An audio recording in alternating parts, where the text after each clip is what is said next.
Bienvenue dans un nouvel épisode de Soluble. Aujourd'hui, je souhaite parler d'une maladie qui touche 10% des femmes en âge de procréer et médiatiser une initiative qui place les patientes au cœur d'un parcours de soins. Bonjour Elodie Torres. Bonjour. Tu es la fondatrice de M contre l'endométriose, une association qui œuvre pour l'information, la communication et la prévention autour de cette maladie chronique et qui s'adresse aussi bien aux professionnels de santé grand public. On va donc parler de l'endométriose et d'un projet d'éducation thérapeutique du patient. On va voir qu'est-ce qui se cache derrière cette expression. C'est un projet qui a été lancé pour la première fois dans ta région, la région Centre-Val de Loire, près de Montargis. Un projet en lien avec l'Agence régionale de santé et ton association. Mais d'abord, les auditrices et les auditeurs fidèles de ce podcast le savent, on adore commencer nos épisodes par un bout de l'histoire de nos invités. Elodie, tu n'es pas une professionnelle de santé, mais tu t'es engagée pour porter la voix des patientes souffrant d'endométriose. Peux-tu nous dire pourquoi ? Alors effectivement, moi je suis atteinte d'endométriose depuis l'âge de mes 14 ans, donc j'ai 33 ans. Donc ça fait presque 18 ans que je vis avec cette maladie. Néanmoins, je l'ai découvert qu'à l'âge de mes 21 ans. Donc pendant toutes ces années, j'ai souffert un petit peu en silence, sans trop savoir ce dont je souffrais. Et donc, voilà, j'ai en 2016 créé l'association M contre l'endométriose parce que je ne voulais pas que les prochaines qui seraient diagnostiquées se retrouvent dans le même cas de figure que moi. On est quand même l'endométriose touche 1 à 2 femmes sur 10, donc c'est entre 1,5 et 2,5 millions de femmes en France concernées par cette pathologie, donc je ne suis pas la seule. Et il me semblait important de pouvoir communiquer pour mieux faire connaître cette maladie et informer le public des conséquences que peut avoir cette pathologie. Pathologie chronique, donc l'endométriose, si elle apparaît depuis peu dans l'actualité, et par des prises de parole médiatiques de certaines personnalités, elle reste encore largement méconnue. Comment décrire cette maladie ? Concrètement, en fait, l'endométriose, c'est une pathologie, donc c'est une maladie chronique, gynécologique, et qui se caractérise par le développement d'une muqueuse semblable à de l'endomètre en dehors de l'utérus et qui va parfois se coloniser sur d'autres organes. Et donc, du coup, des fois, on a des fragments qui viennent se déposer sur les ovaires, la vessie, le rectum, le péritoine.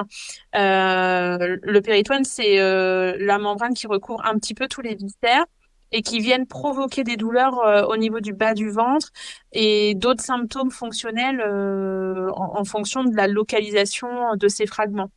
Et elle reste encore méconnue, mais elle a de multiples formes et l'évolution et l'intensité va varier d'une femme à l'autre.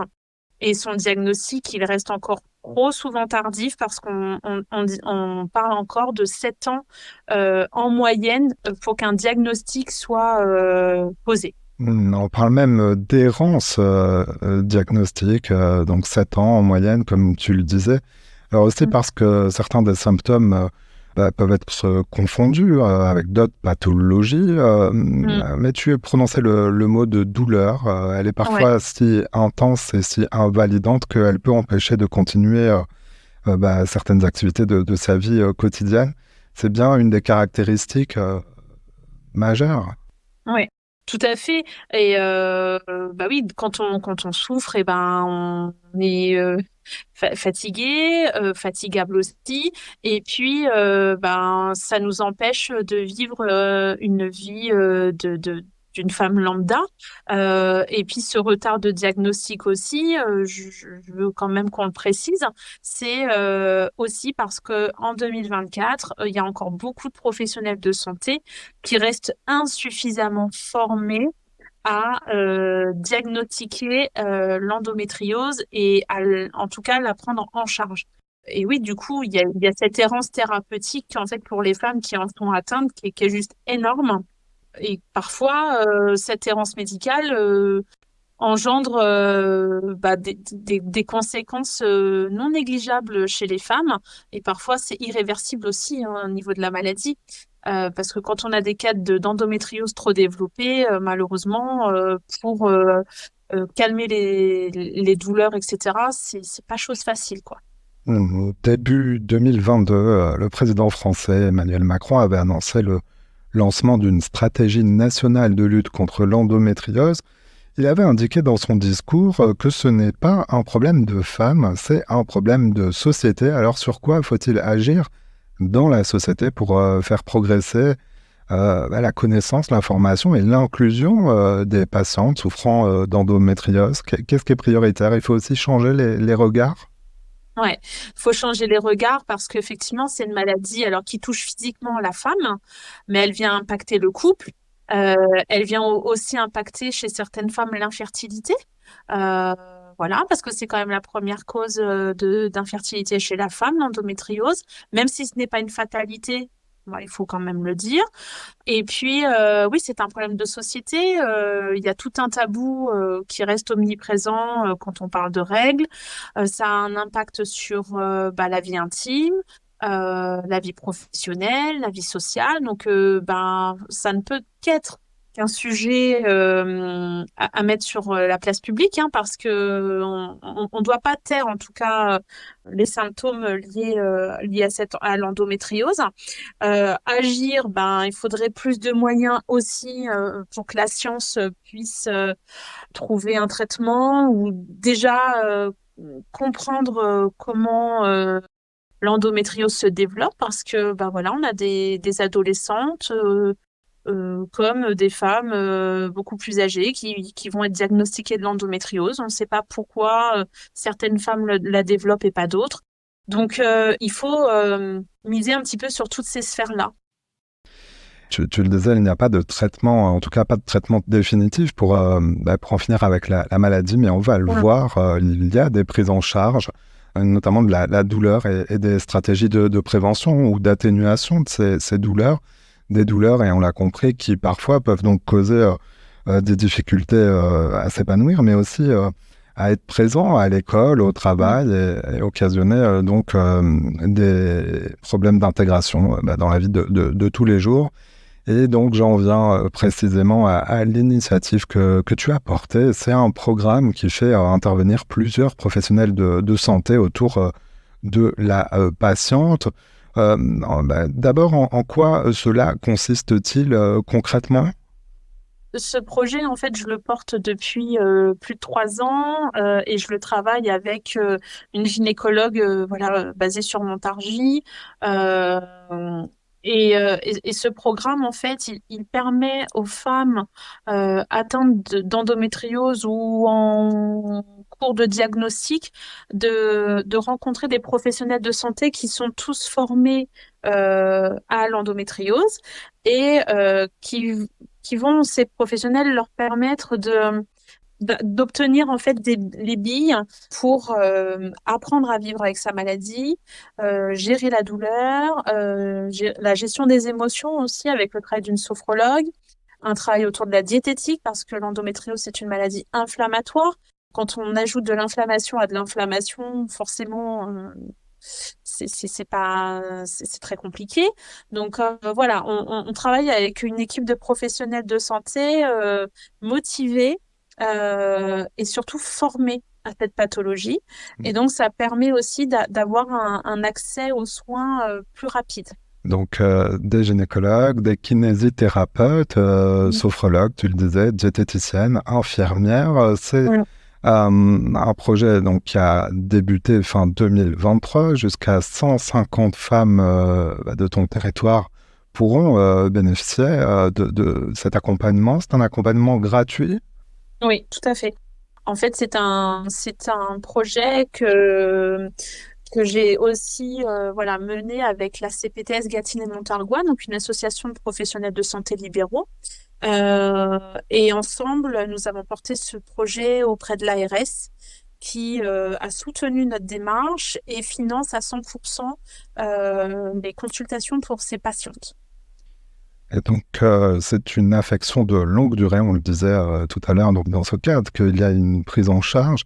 Pour aller plus précisément sur les notions annexes à la santé gynécologique en elle-même, pourquoi est-ce important, tu le disais, pour réduire l'inflammation, d'avoir une approche avec la diététique également? Est-ce que tu peux nous en dire un peu plus? Il y a certains aliments qui sont dits inflammatoires et du coup d'ingérer en fait ces aliments va venir en fait provoquer une autre inflammation.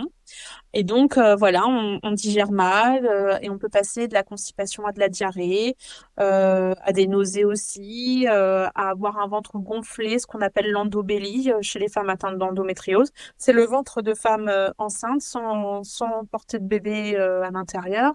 Et donc, c'est important. Alors là, c'est pas dans une optique de régime, c'est dans une optique de comment je réapprends à m'alimenter sans souffrir, sans rajouter de souffrance à mon corps, en fait.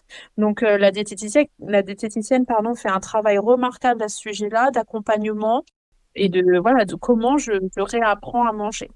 Alors, c'est un projet, donc là, tu es en région Centre-Val de Loire. Il y a des initiatives similaires dans d'autres endroits de France qui commencent à éclore aussi. Je mettrai certaines adresses dans la description de cet épisode. Donc, ce sont des programmes d'éducation thérapeutique du patient. Ça s'appelle comme ça dans le jargon médical. Un mot plus largement de la notion dont on entend parler de plus en plus, et notamment depuis que l'Espagne l'a mise en place. L'Espagne a mis en place un congé menstruel pour tenir compte notamment des patientes qui souffrent d'endométriose. Ce projet n'a pas vu le jour en France, malgré une proposition de loi. Est-ce qu'il faut aller, selon toi, qui est à la tête d'une association de patientes, vers ce type d'évolution? Complètement. Alors, moi, je tiens quand même à souligner et à féliciter certaines entreprises françaises et collectivités territoriales qui l'ont mis en place, malgré que le projet de loi ne soit pas passé. Et oui, donc dans certains groupes, des femmes bénéficient quand même en France d'un congé menstruel, ce qui vient aussi leur permettre de bénéficier de 2 jours dans le mois où elles peuvent rester à la maison à se reposer sans avoir l'angoisse d'aller chez le médecin, de demander un arrêt de travail pour ses règles. C'est important. C'est une maladie qui n'est pas elle est bénigne, cette maladie, mais elle a des conséquences qui sont quand même terribles. Et on ne peut pas demander à une femme qui souffre tous les mois, qui se vide de sang, qui a des règles hémorragiques, d'être apte au boulot. C'est juste pas possible. Donc, moi, je félicite en tout cas ces entreprises et collectivités qui l'ont déjà mise en place. Moi, je sais que je travaille d'arrache-pied avec des entreprises et collectivités aussi de mon coin pour leur faire entendre ça, pour que les choses bougent. Euh, et c'est plutôt bien reçu, bien entendu.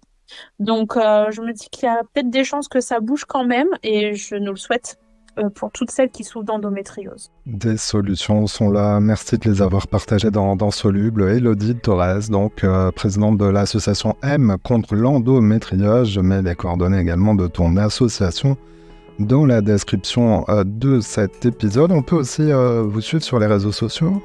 Tout à fait. On a une page Facebook, une page Instagram, un site internet et l'association répond à toutes les sollicitations individuellement. Donc il ne faut pas hésiter s'il y a des questions, même si on n'est pas sur votre territoire, à nous solliciter. Merci Élodie. Merci Simon. Voilà, c'est la fin de cet épisode. Si vous l'avez aimé, notez-le, partagez-le et parlez-en autour de vous. Vous pouvez aussi nous retrouver sur notre site internet csoluble.media. À bientôt.